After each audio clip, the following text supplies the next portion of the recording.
Hi, folks. I have an on-ground U.S. history class that's almost in the exact same spot that we're at in looking at the late 19th century. And this week I covered the Second Industrial Revolution with those students. And I had a question which actually my online students also frequently ask, which involves the question of was the Second Industrial Revolution on the balance a good thing or a negative thing for society? And I always have to basically hedge when I'm answering that question because it's complicated. There's no clear-cut answer. Obviously, there were things that were positive about industrialization for the United States, and there were also terrible negatives as well. And so if you think back to that time period and what happened following the American Civil War to industry and business in America, that's a period that saw the rise of mega corporations, of trusts led by so-called robber barons.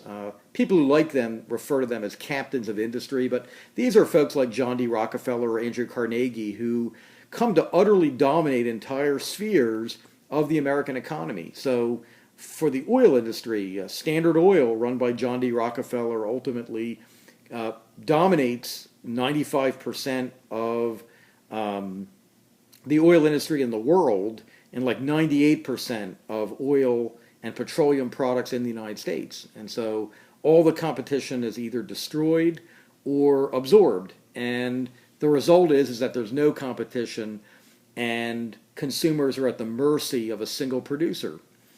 Eventually, the U.S. government and Congress moves to break up the monopolies because they recognize that that is an unhealthy situation for society. But that's going on.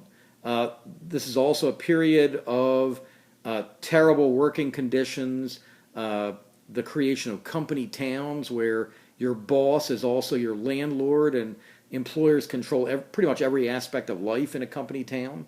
They run the schools, they control the police department, and the people who work there have very little autonomy and very little rights.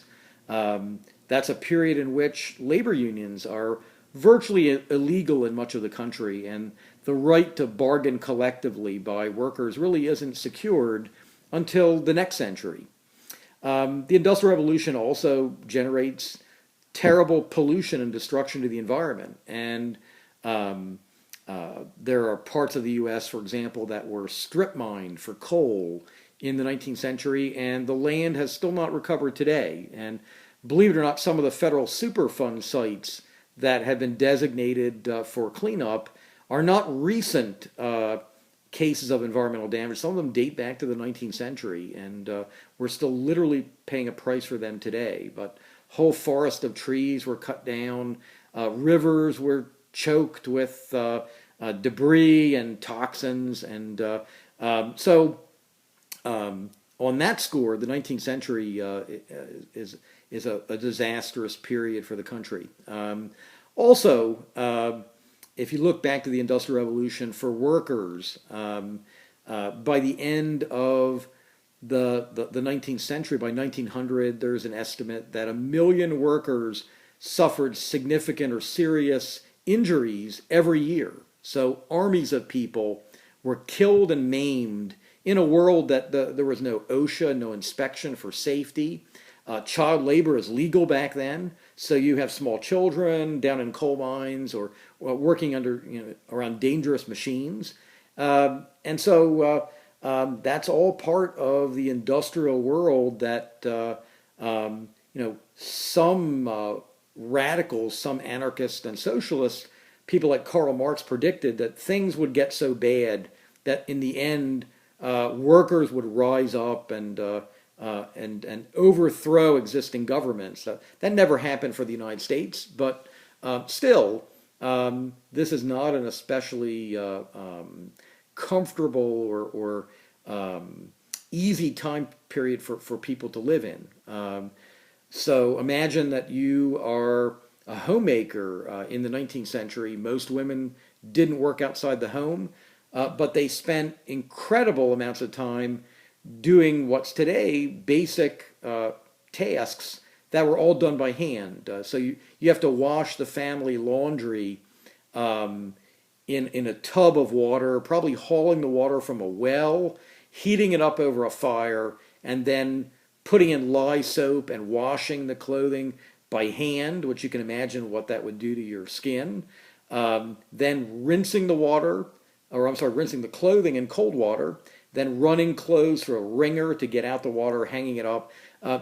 Just doing laundry that took an entire day every week in most families just to do that one job. And today, I throw my clothing into a washing machine, put in a little detergent, come back later, put it in the dryer, and it's usually so little effort I wouldn't even consider that a job, or at least it's something you kind of do. Um, so it's easy, I think, to look back at the Second Industrial Revolution and see all of the problems that it generates and how tough those times were. Um, uh, on the other hand, though, a lot of good comes out of technology from the 19th century. So,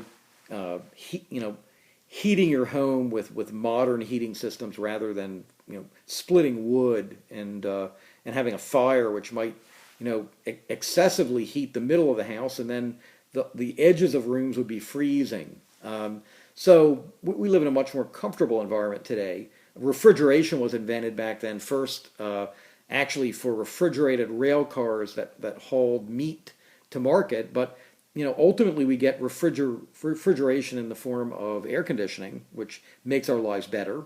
Um, also, lighting our homes with electric lights, which Thomas Edison perfects the light bulb, the incandescent light in that period. Imagine using kerosene lamps, which provide kind of inferior lighting, and they slowly make your ceilings and walls black with carbon. And probably a lot of that got into people's lungs as well. So we're really beneficiaries of a lot of innovations. Today, many products are relatively cheap that before were so expensive that average people couldn't afford them because everything had to be made basically by hand using the craft system. So industrialization, brings both good and bad. So there's really no simple answer to that one. um, uh, I will talk to you folks later. Looks like my camera's about to run out of juice. So talk to you later.